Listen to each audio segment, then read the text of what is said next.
Your phone still works.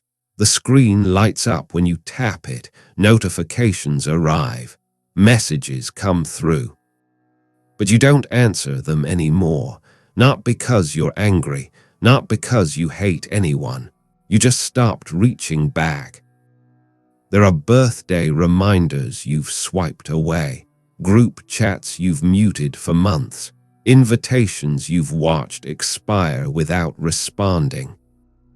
And the strangest part isn't the silence itself, it's how little guilt you feel about it now. How much lighter the air feels when no one expects anything from you. How relief and emptiness can occupy the same space in your chest at the same time. You didn't plan this. There was no final straw moment, no explosive argument that severed everything at once. It happened the way ice forms on a windshield, slowly, imperceptibly. Until one morning you looked at your life and realized everyone was on the other side of the glass. People who still remember you have words for what you've become. Cold, they say. You've changed. You're not the person you used to be. Closed off, distant, difficult. They say it like it's a character flaw, like something inside you broke and now you're malfunctioning. They frame your absence as a mystery, as if you disappeared without reason, as if the last version of you simply evaporated and left this stranger in its place. But you know the truth they never saw. You didn't become cold. You became tired. You didn't close off. You stopped performing. What they call distance is just the absence of effort you no longer have to give. What they call change is just honesty.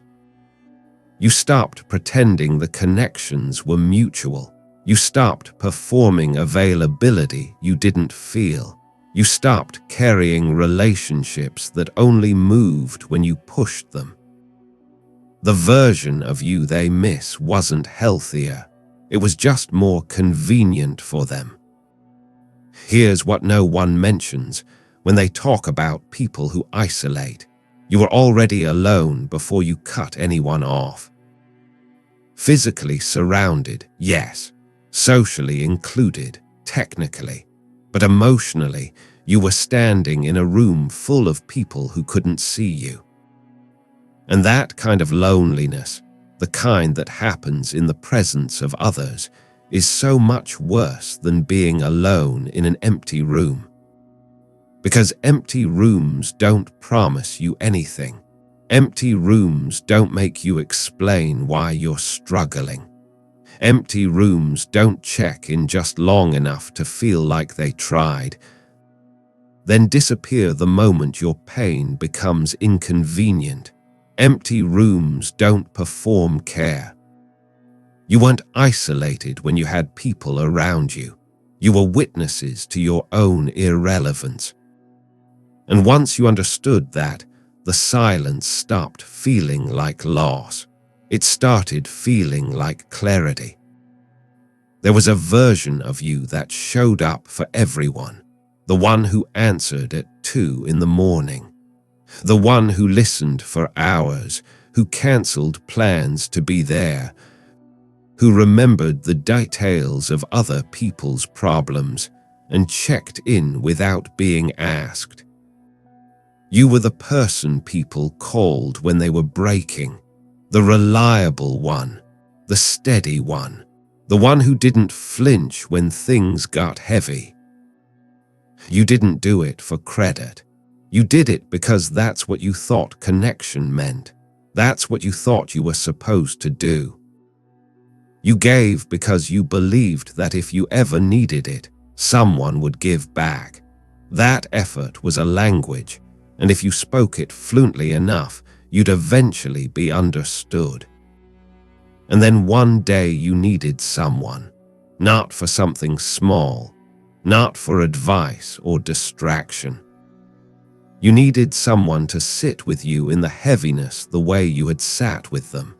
You needed someone to show up. And they didn't. Or they tried for 5 minutes and then found an excuse. Or they said they would and then forgot. Or they were uncomfortable and you could feel it, so you let them off the hook and said you were fine even though you weren't. You watched people who you'd carried through their worst moments suddenly become busy, unavailable, overwhelmed by their own lives the second you asked for anything in return. That's when the data started coming in. Your nervous system is smarter than you give it credit for. It doesn't need you to sit down and consciously process betrayal. It just starts taking notes. It tracks patterns the way your body tracks which foods make you sick. It doesn't moralize. It doesn't argue. It just records what happens and adjusts accordingly.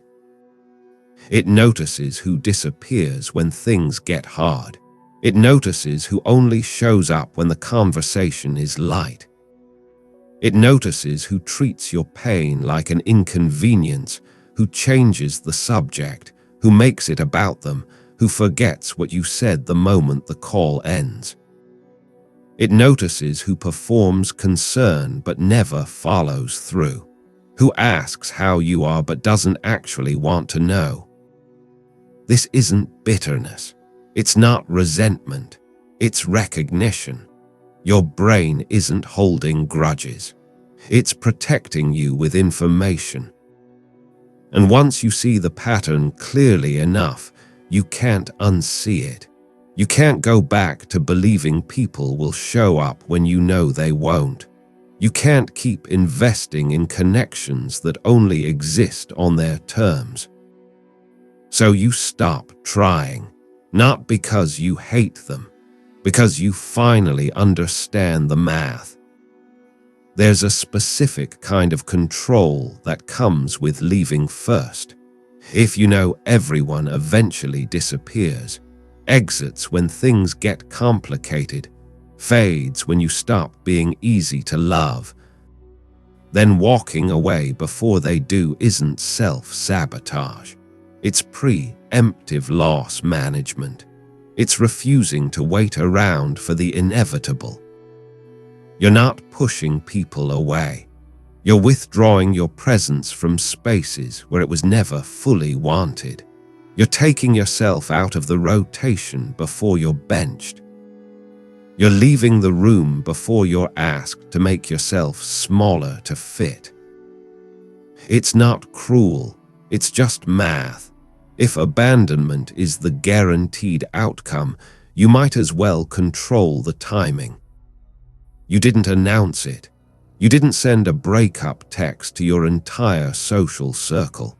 You just started moving differently, replying slower, saying maybe instead of yes, declining invitations without offering rescheduled dates, stopping halfway through typing a message and deleting it instead of sending it.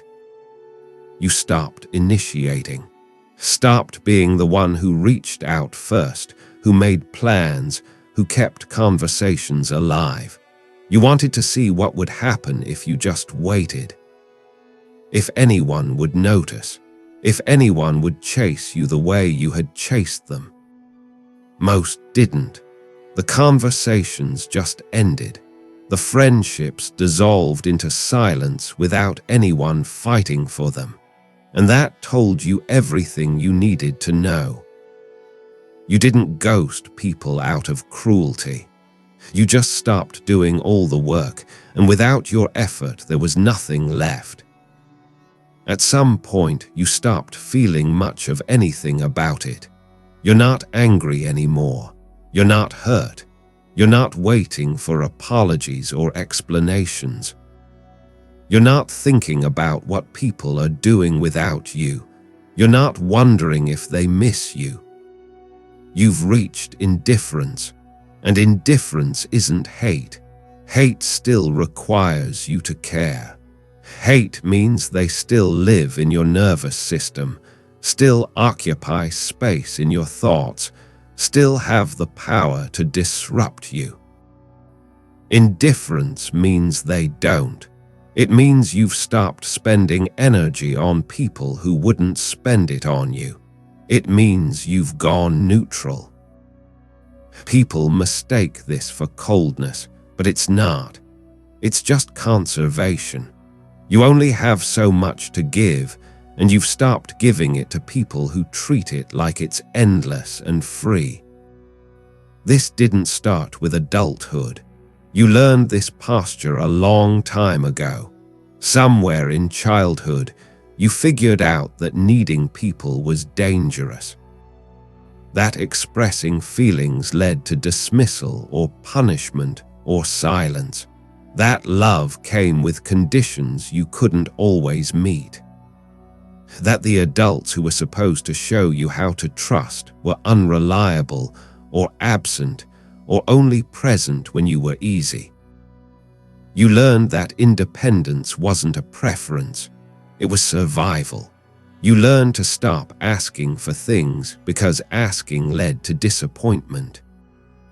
You learned to comfort yourself, regulate yourself, solve your own problems, carry your own weight. You learned that you were safest when you needed no one. And you carried that blueprint into every relationship that followed. As an adult, you kept meeting new people, different faces, different names, different cities, different contexts. You kept hoping it would be different this time. That someone would break the pattern. That someone would stay when things got difficult. That someone would show up the way you showed up. But the script kept repeating. People loved you when you were helpful, when you were entertaining, when you made their lives easier. They loved the version of you that asked nothing in return. But the moment you had needs, the moment you were struggling, the moment you required something more than surface-level presence, they evaporated. Different people, same ending, over and over and over. At some point, you stopped blaming individual people and started seeing the pattern. It wasn't about one bad friend or one disappointing partner. It was about the fact that most people aren't equipped to hold someone else's pain. Most people want connection without discomfort. They want relationships that feel good but don't cost anything. And once you saw that clearly, you couldn't keep pretending anymore. Isolation isn't loneliness when it's the absence of harm. When you're alone, no one is disappointing you. No one is performing care they don't feel. No one is using you as free therapy and then vanishing when you need the same. No one is treating your presence like a convenience and your absence like irrelevance. You're not rejecting people. You're rejecting the feeling of being unseen while standing in front of someone. You're rejecting the performance of having to seem fine when you're not. You're rejecting the weight of managing other people's comfort with your pain. This isn't anti-people. It's anti-harm. You're not opposed to connection. You're opposed to the kind of connection that costs you more than it gives. And if that means being alone, then you're alone. Because at least when you're alone, you're not pretending. At least when you're alone, you're not waiting for someone to care who never will. People talk about boundaries like they're healthy and walls like they're damage. But no one talks about what happens when you set boundaries for years and no one who's safe ever shows up. When you keep the door open and only people who hurt you walk through it. When you're endlessly available for connection and the only people who take you up on it are the ones who drain you. At some point, the boundary becomes a wall, not because you're damaged, because you're learning, because you're tired of being hurt by the same kind of person in different packaging, because you'd rather be alone than be disappointed again. And maybe that looks like shutting down. Maybe that looks like giving up. But from the inside, it feels like the smartest thing you've ever done. You are not cold. You are conserving warmth for places that won't waste it. You are not broken. You are responding accurately to the data you've collected. You are not cruel. You are refusing to light yourself on fire to keep other people comfortable. You didn't become a bad person. You became a person who stopped accepting bad treatment. You didn't lose your ability to connect. You lost your tolerance for one-sided effort. You didn't become incapable of love. You became unwilling to pour it into people who treat it like background noise. What people call your walls are just pattern recognition. What people call your coldness is just exhaustion. What people call your isolation is just self-preservation. And there is nothing wrong with you for choosing yourself after years of choosing everyone else. You are not the villain in this story. You are someone who finally stopped pretending the plot made sense. You are here now, in the quiet, in the space where no one asks anything of you and you ask nothing of anyone, where your phone doesn't buzz with crises that aren't yours to solve, where you don't have to explain yourself or manage someone else's emotions or show up when you have nothing left. It might not look like peace to people on the outside. It might look like withdrawal, like shutdown, like retreat. But you know what it actually is? It's the absence of performance. It's rest. It's the sound of your nervous system finally exhaling after years of bracing for impact. You are not waiting for anyone to save you. You are not hoping someone will finally understand. You are not keeping the door cracked just in case. You are here in the stillness, and it is enough. If someone safe ever shows up, someone who doesn't just take, someone who sees you and stays, maybe you'll let them in, or maybe you won't. Maybe you've learned that peace is worth more than company. That quiet is worth more than closeness that comes with conditions. You don't owe anyone access. You don't owe anyone an explanation. You don't owe anyone the version of you that smiled through exhaustion and called it connection. You are allowed to stay here, in the quiet, in the space you built when no one else would hold you. You are allowed to protect what's left. And you are allowed to call it rest.